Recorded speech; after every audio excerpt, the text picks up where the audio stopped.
All right, all right. Welcome back, guys. Give me a thumbs up if you can see me and hear me on Facebook from you as well. Our main guest, you guys know me, I'm Dave Gold. This is the Evolve Your Brand podcast. And today's guest is a man who's walked the red carpet and the retreat circle.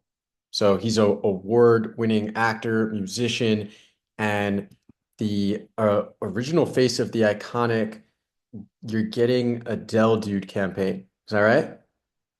That's correct. But his story didn't stop at fame.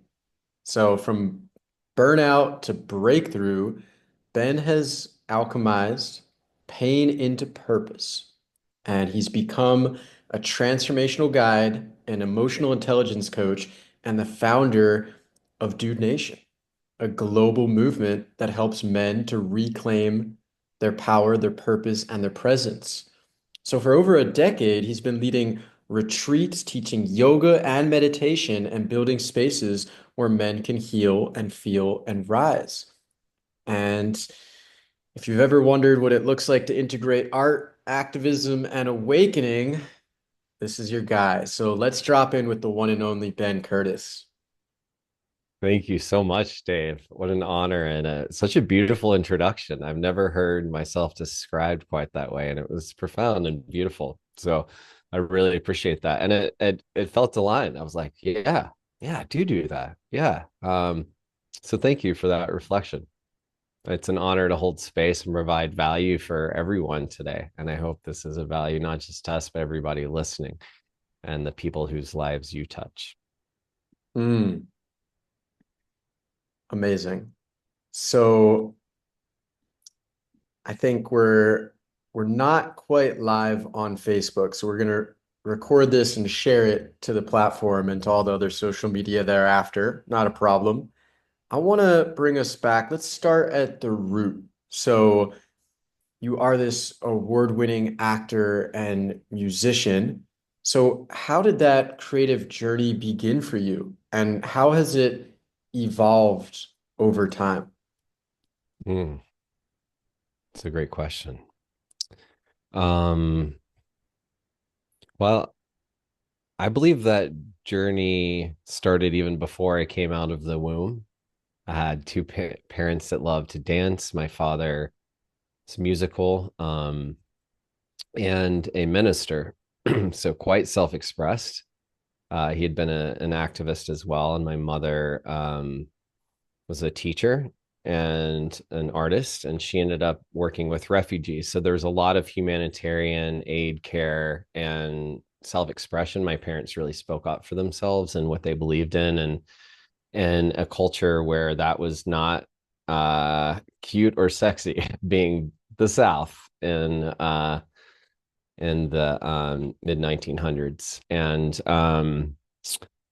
I so I had some freedom in my household to be that way. There was a piano, there was a guitar. I saw my dad at a pulpit every Sunday, and he didn't push religion down my throat. He actually gave me space Mhm. to discover spirituality, religion myself, which I believe is the, epitome of a healthy masculine container, is holding something solid, which you have space to explore. And that's the divine feminine inside, right? So he was really creative and he really believed in that, nurtured that. And I was very privileged, grateful, lucky, blessed to have a parent, at least one that definitely believed in that. My mother, both parents, children of parents who had been through the Great Depression, and we may describe ourselves as that in the future now. But my mom was like a spend within your means, very practical, not necessarily about creativity. Like I was making money as a professional magician by age 13, and I had a Mm. full brand. And I played music and I had characters in my shows and I had a lot of creativity. My mom and I was making several $100s a week, and this was in the 1990s. So that was a good bit of money. I was paying my car insurance and all these things. My mom still wanted me to get a, a, a safe job bagging groceries for like It's like $5 an hour then. But my father was the one that would drive me to the auditions for acting school and things like that. I was also an athlete, so I loved high performance, and I had a lot of emotions. So I grew up in a household that um, didn't have great emotional boundaries, and a household of trauma and pain, and a divorce. Parents that got divorced, and so there was a lot of expression that needed to go somewhere. And luckily, I found music, soccer, like physical sports, the outdoors. I've had my feet in the earth since I can remember. I still like to be barefoot, but it's this creative energy that I use. And I had so many feelings as a kid. I felt so sensitive to the world. Something about having songwriting allowed me to express it. Whether I couldn't say it, I could do it on a guitar, and if I couldn't do it on a guitar, I could maybe do it with my voice. If I didn't have the words, I could maybe like create the sound, and that was so cathartic for me. And I remember staying up really late even as a teenager, just playing music because I had to. It was usually from pain or great love or loss. um and and then at some point I saw that I wanted to be a professional actor and pursue that in college. And I had already pursued magic professionally. There was a kid I met in Tennessee that come back from magic school in New York.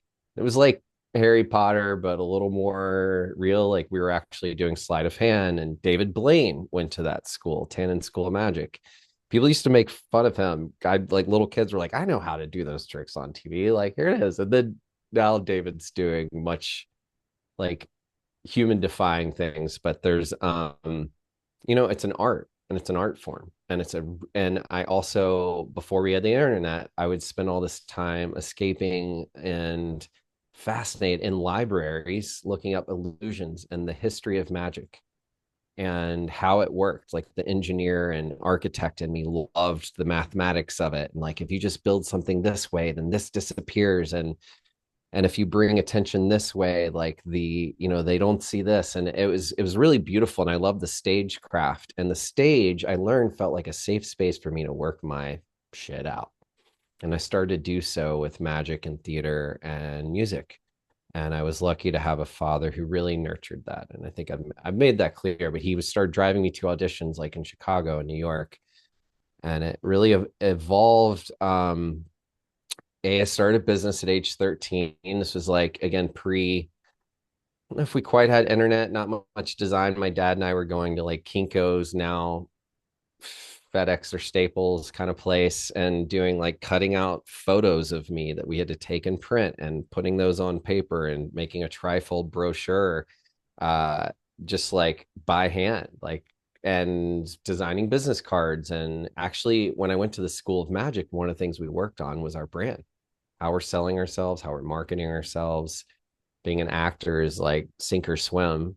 So you really learn how to put yourself out there. And I found those as kind of a safe place to work some of that out.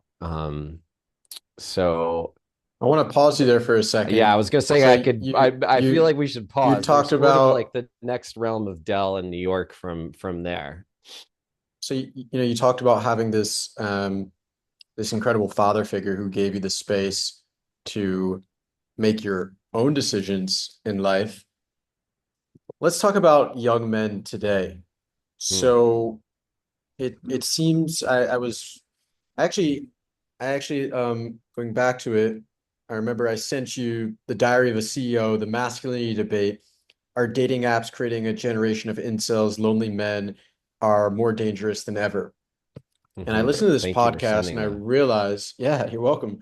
And I realized like, wow, this isn't just like my intuition. It's really the case. Like women may fight for more money and more opportunities in corporations. However, in many ways, women are doing a lot better than men as a whole in a lot of our Western societies.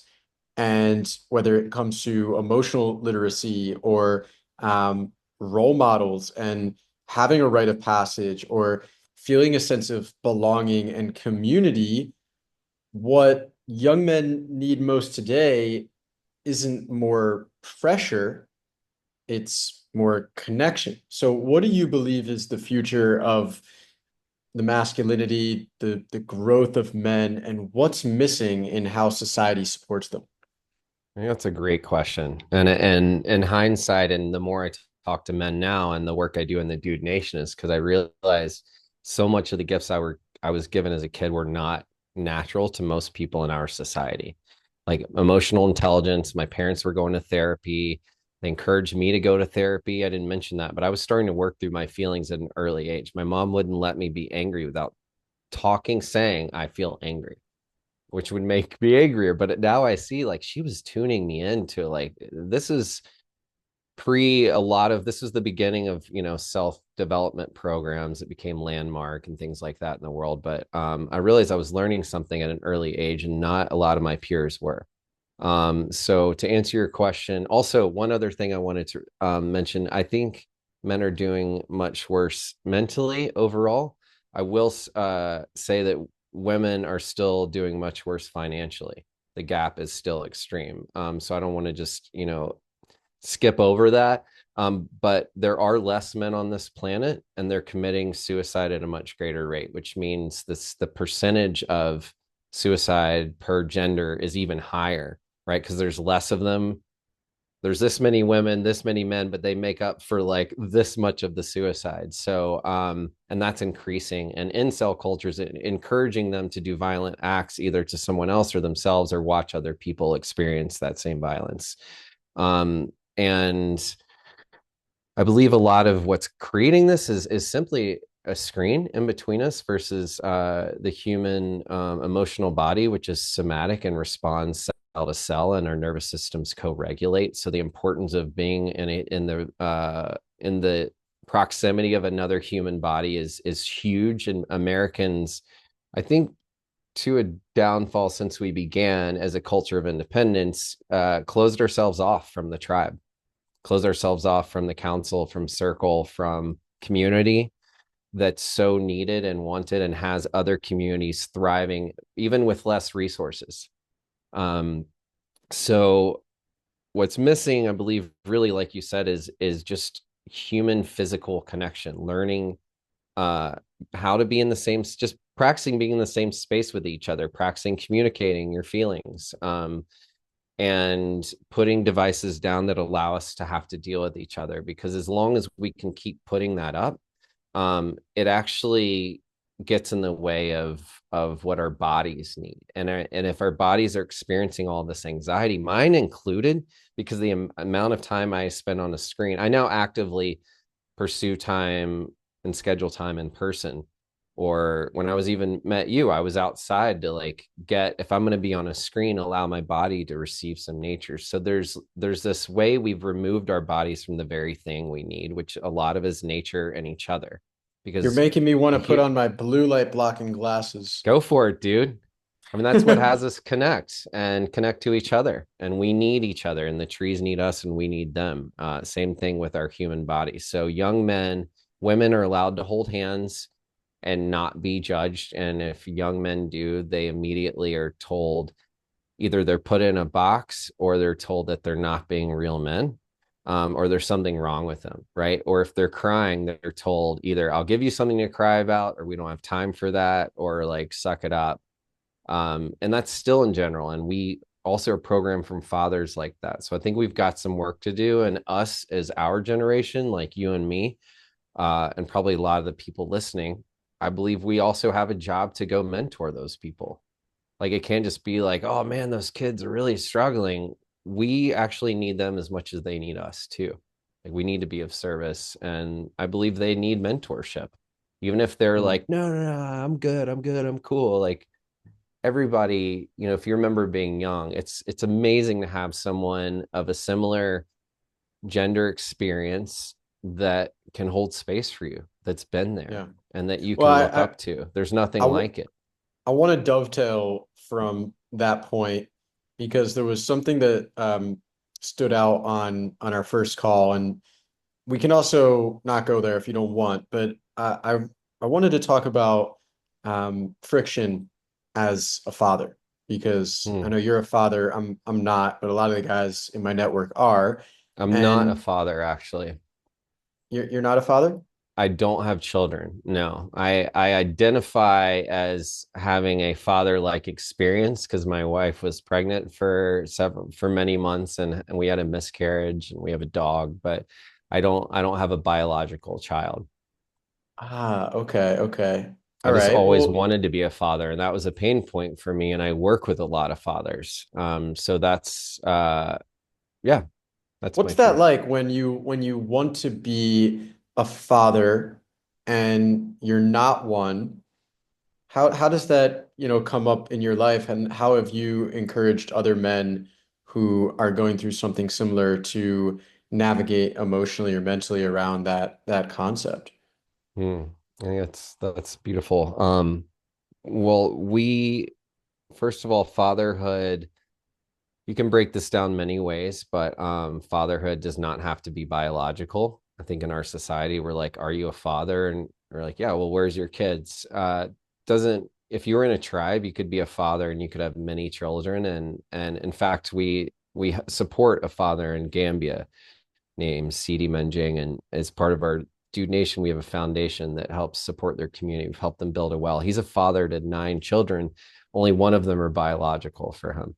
So caring for, being a supportive, role model, someone that is really, yeah, I think a primary male figure caretaker. I'd, I'd say as a father, but also I used to say I'm not a father.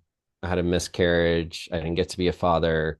And there was actually a man on one of my retreats I was leading at the Omega Institute on rites of passage. And one of the first things we work on, and at some point in all of our retreats, we look at our fathers, because if we are identify as men, then there's someone we identify with to whom we've either identified or reacted, unidentified with. And there's usually some uh, wound in there that keeps us from stepping into our full energy. So I would say this man came up to me after we wrote a letter to our fathers, and both his father and my father have recently passed away.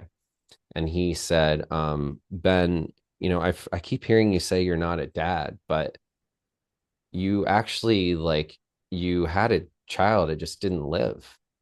And you and your wife went and buried the what was there. It didn't wasn't fully developed, but it's been a trauma in your relationship, and you're grieving it. And like, even though you didn't raise this child, like, I want you to know you're a father. And that was like, wow. So I want to share that with any man listening. Like, that's my message to you. And I've even talked to many uh well, I was going to say gay men. It doesn't really matter what your gender is, but ones who choose not to have a partner of female gender and impregnate them. One of them recently told me, I'm looking for how to be a father to the men in my life, because I Hmm. realize I may never have children. Not that I couldn't, but I think that's my path. And so I would say, who in your life already could use those figures, those that energy? And I started to see that there's energy of my father that I love, or if you didn't have a loving father or father at all, the kind of father you would like that would be loving. Identify those characters in the men in your life now, or seek out a man in your life that has some of those qualities. And that, I believe, is what, to me, how I live with not having an actual physical father here. I look at the qualities of my dad, or an ideal father, in the men in my life that I hold up most true. So that's what I would offer to each of you, is who do you get to be that father for, and who gets to be those father qualities for you? Hmm. Wow. You know, the greatest gift a father can give his child is the courage to feel. And it sounds like your father gave you that courage and was an excellent role model in your life. And not every man or woman. I spoke to a woman today, and she doesn't have that relationship with her parents. So can't take that for granted.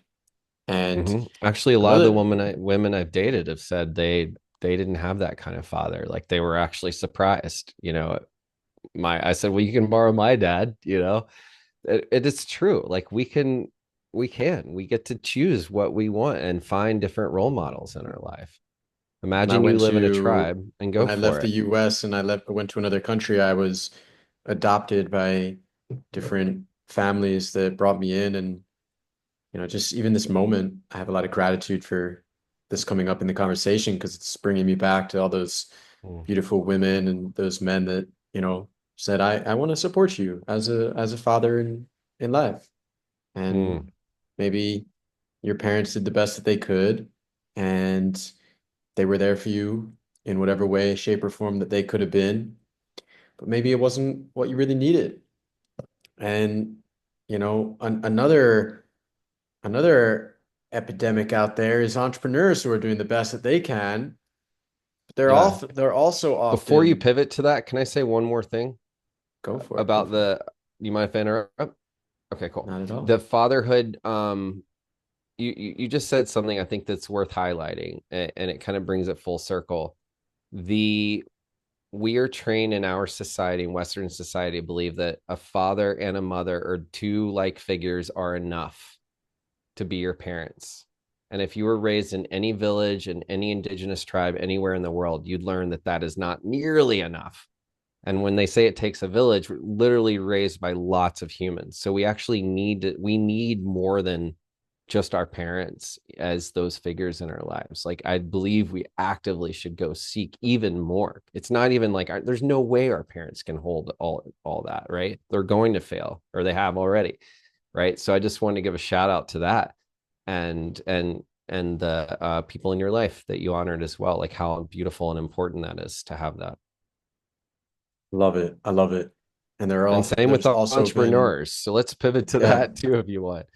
Well, there's also been, mentors during my entrepreneurial journey who I look at as like, Uncle Billy or Father Tom, Hmm. and they've come in and Uncle Shay, and they've supported me and so many other men and women to help them to overcome things like imposter syndrome or those toxic habits that they are struggling to let go of. I know you've gone through that. I mean, I still go through that. It's part of life.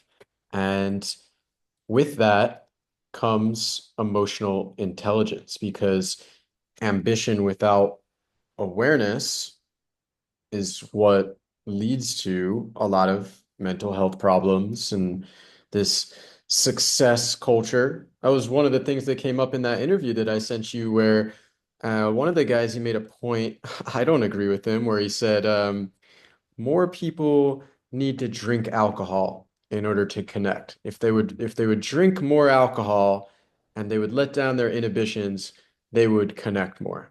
And I'm like, all right, I get it. I get it, But at the same time, I don't know if that's the best way to do it. Not for the mind, not for the body, not for the soul.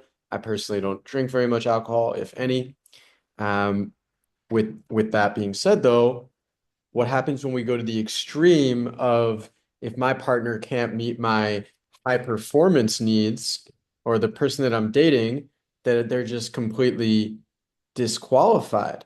Mm, And then what ends up happening in this entrepreneurship model, and it's happened to me and pretty much every single guy that I've coached, is burnout.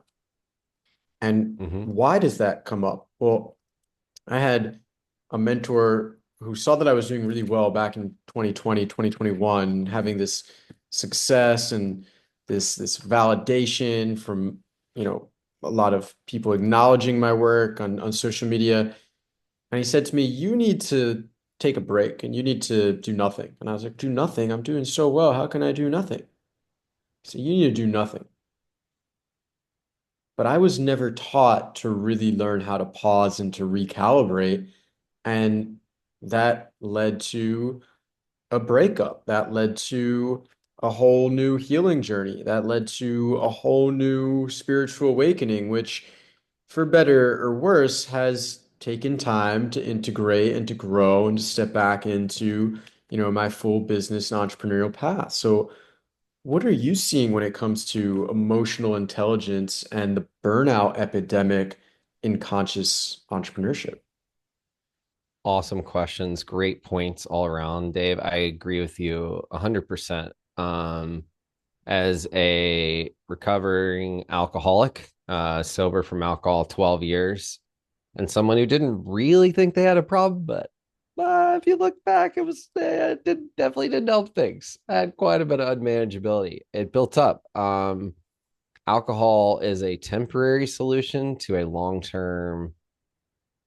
If it's not alcohol, like most people when they get sober, what they realize or stop drinking is you got the other stuff to actually deal with. And whatever you're using alcohol to help unleash, you're actually training your body. That's the only way to get that kind of freedom. So this happens a lot in sexual relationships, business relationships, any relationship. We use something to lubricate, and then we're literally training our brain. That's the safest way to do that, and we crave more of it, and it ends up crushing us and distancing us from exactly the thing that we want. And right, if um it's not alcohol, it's sex or porn or weed or or mushrooms or work, work like or overworking. Yeah, there can it's be a so lot of true. different things. Dating. Yeah, yeah, all that.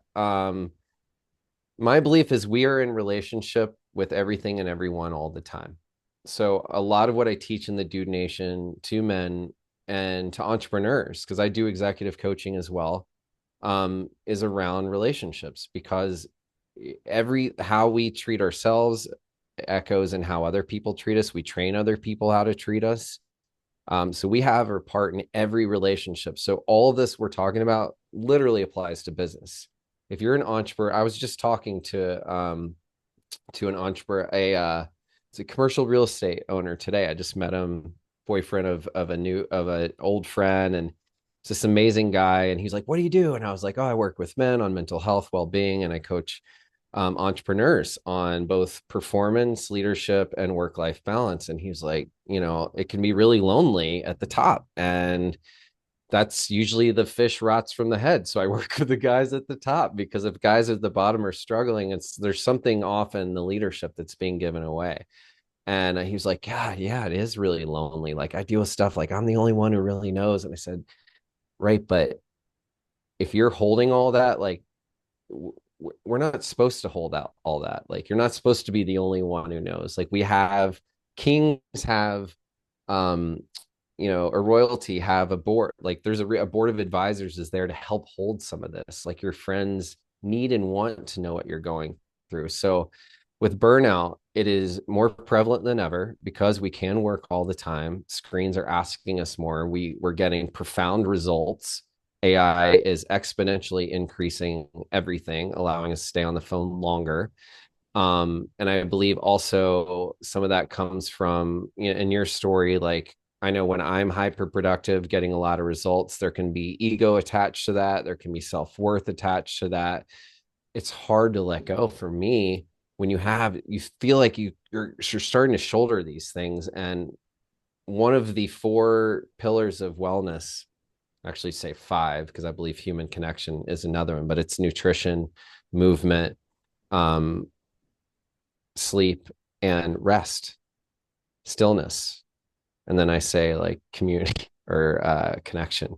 But stillness is that's why it's one of the most challenging poses in yoga, and why I love to bring yoga even to men's retreats and like yin yoga, slow yoga sometimes.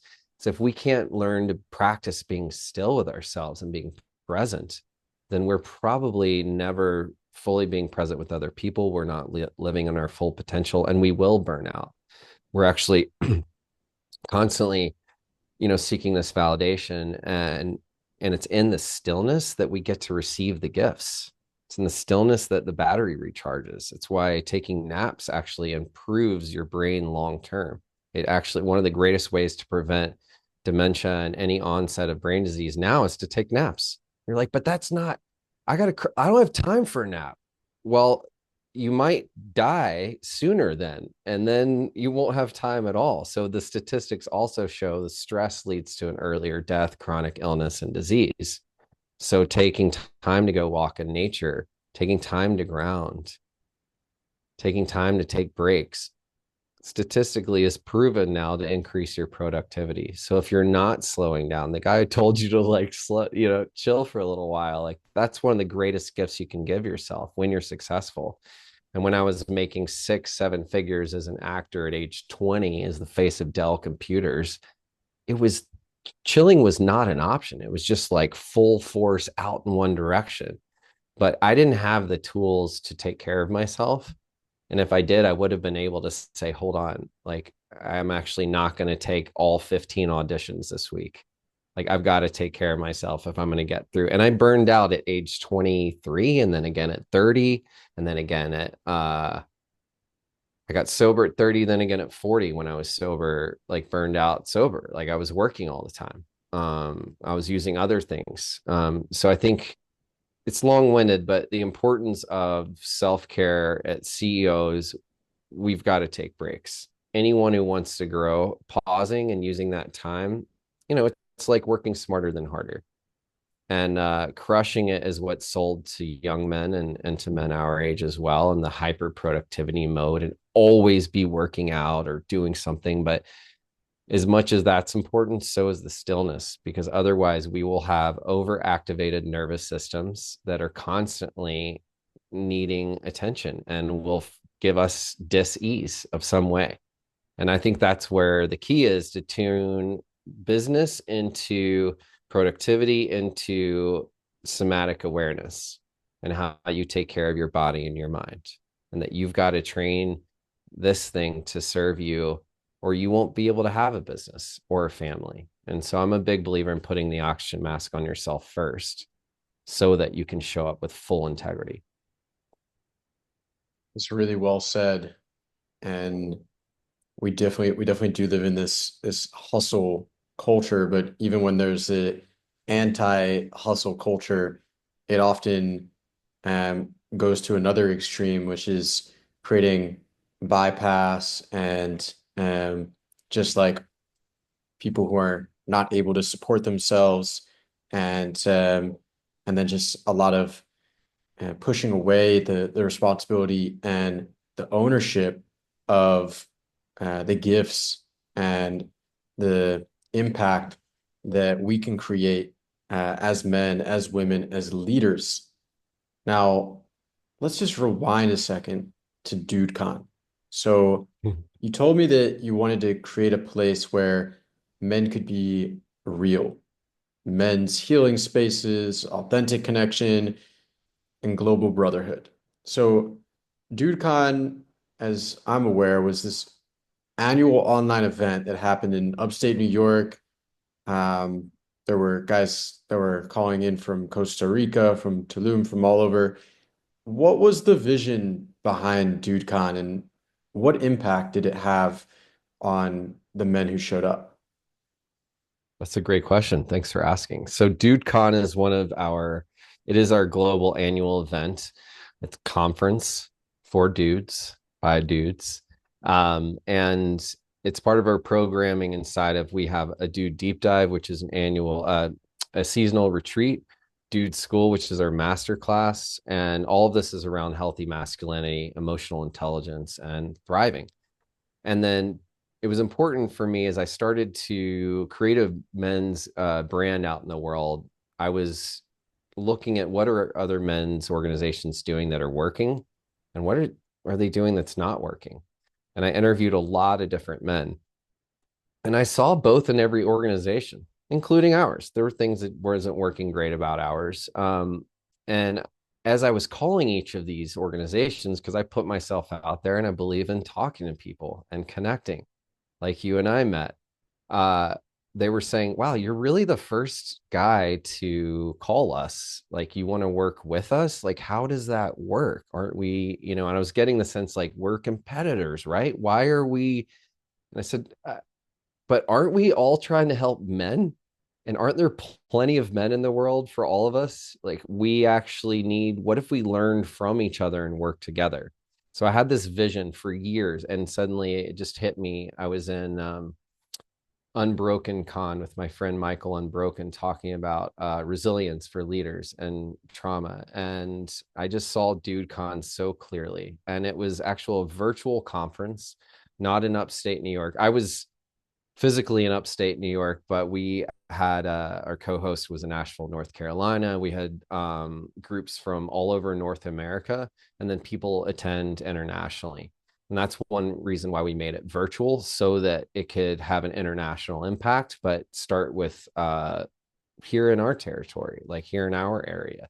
And so I invited the heads of every major men's organization in the country, like Everyman, Sacred Sons, Mankind Projects, Man Talks, all these different guys that were coming up in my spaces, and many more. And I said, why don't you guys? Would you like to come have a space for yourself? So DudeCon basically is a global conference for a conversation around healthy masculinity, and I invite everyone from the most quote unquote alpha traditional masculine stereotype from our culture, those people, that organization, like, welcome, bring your full power, bring your, Red you know, pill. yeah, wield your large masculine penetrating sword, and then we had queer masculine theorists who are non-binary and talk to us about how masculinity plays a role in gender today, and why we're dealing with these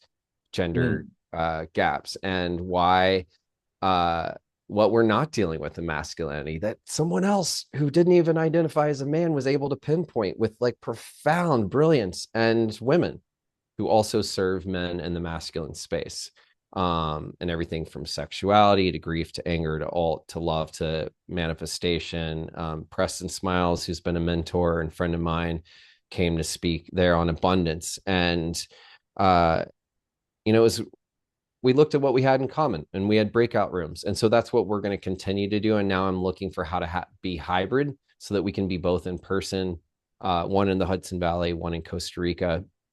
So that's the vision I'm building. And just like taking my own advice, I was trying to do some of this with too few people and mostly on my own. So I'm actually building a new team this year. There's many people, including yourself, who have already shown interest. That it's like, if you build it, they will come. So for me, I had a vision and I saw no one else was doing it. I'm like, all right, I guess I got to.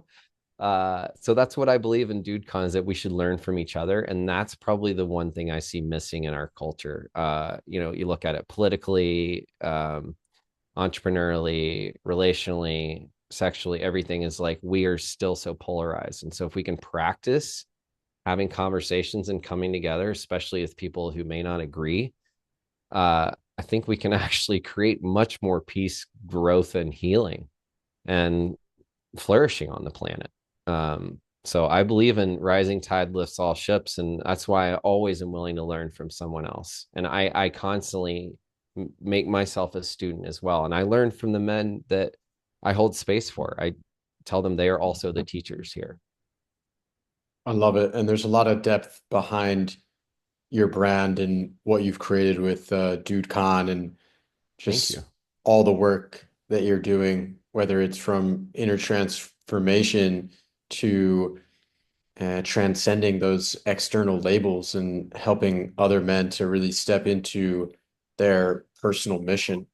And maybe some people might think that you're just teaching wellness, but really, I want to know, like, if you could clarify one major misconception about the work you do, like, what would it be? What's something that most people just misunderstand about men's work in 2025?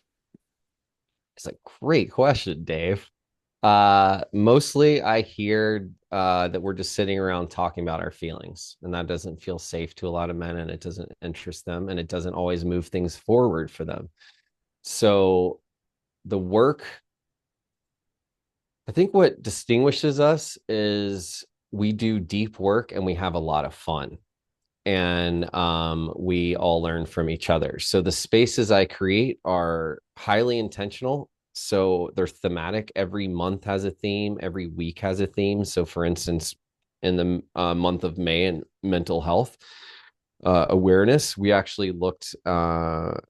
We gave men an opportunity to look at their nervous systems and how they're actually taking care of their mental health, and do they have the support Mm, systems they need, and what are they, and if they don't, they get mm, challenged to take an action. And so we have it's and in emotional intelligence last month, we looked at what are the actual emotions you're not dealing with. We give men we do a great job of providing that safe space to share about it, but mm. the meetings are the touch point. The work is out in your life, and we are just a circle, a mirror to hold space for that, because mostly what men are missing is being heard, but then being empowered. Because it's enough to like, it's not enough to just like cry and hug another person. Then you also need to be like, now I'm going to hold you to go be that man, because our nervous systems are constantly going to want us to keep us safe and alone and isolated. So I think that what men's work provides is a level of accountability and presence that we're not used to getting on a regular basis, especially from people who are not invested in our day-to-day life.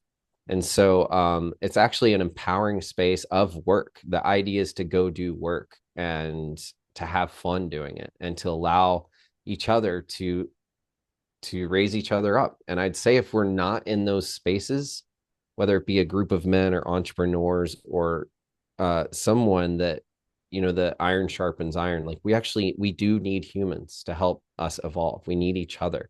We need to hold each other accountable. My best friends call me out on my shit quicker than anyone. And I thank them for it. Like, please, reflect, because I don't want to be more of the problem. I want to be the solution, but I'm also going to be bold about it. So I hope I mess up. I hope I learn from my mistakes. I hope I fail hard, but to keep really trying and using our community around us. So I went much further than you had asked, but I hope I answered the question. I mean, yeah, you've gone a lot further and a lot deeper than, just the questions that I've asked. And obviously there's a lot of depth to your work. And so as we wrap up, I'd love to learn a little bit more about your next edge, your inner calling. Like, what are the current projects that you're working on that right now you're feeling called to, and just what's feeling most alive or creatively exciting for you in this season of your life? Hmm. I love your questions, Dave. What's feeling really alive for me is grief work.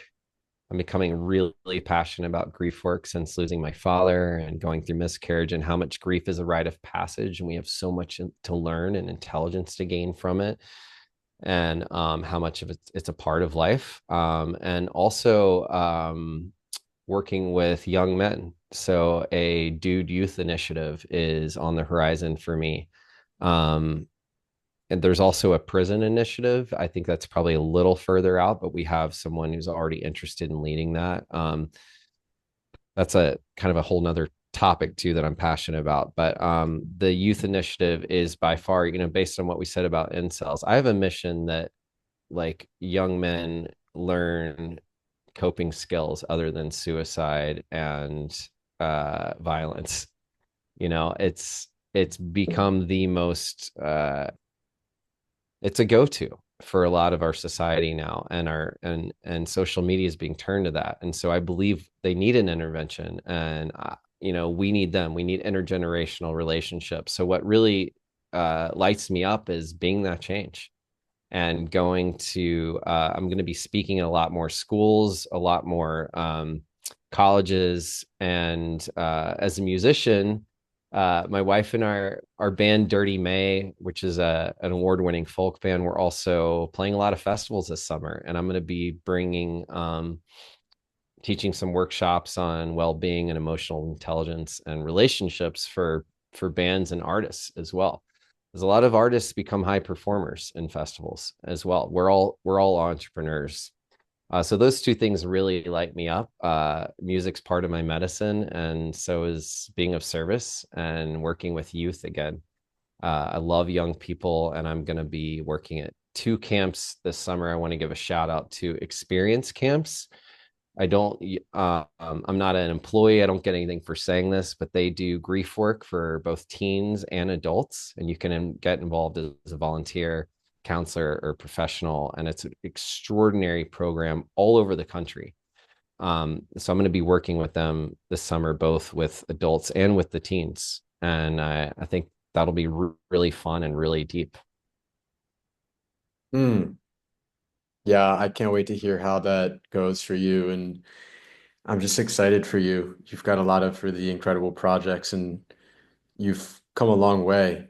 You know, you're a man who's lived boldly, who's fallen deeply and risen with purpose. So you've Thanks, Dave. definitely created from global acknowledgement to grounded presence, a journey that is proof that transformation isn't just possible, it's necessary. Mm, So thanks for bridging the gap between performance and presence and between being and doing and a true, well-being wingman for anyone who's walking on the edge of success and finding that soul in their purpose in life. And if you felt seen or stirred or inspired when you listened to this episode, wherever you listen to, this conversation wasn't just for you. So the only cost of the episode is to pass it along and to share with a friend who's ready to soften their armor and lead from the heart. And just remember, guys, the healing of the masculine won't happen in silence. It'll happen in spaces like this one where we get to breathe and speak our truth one brother at a time. So until next time, keep showing up, keep speaking from a real, authentic, grounded place, and keep choosing the path that feels most alive to you. So this is Dave Gold, the Evolve Your Brand podcast, and I hope to see you guys in the next episode. Peace.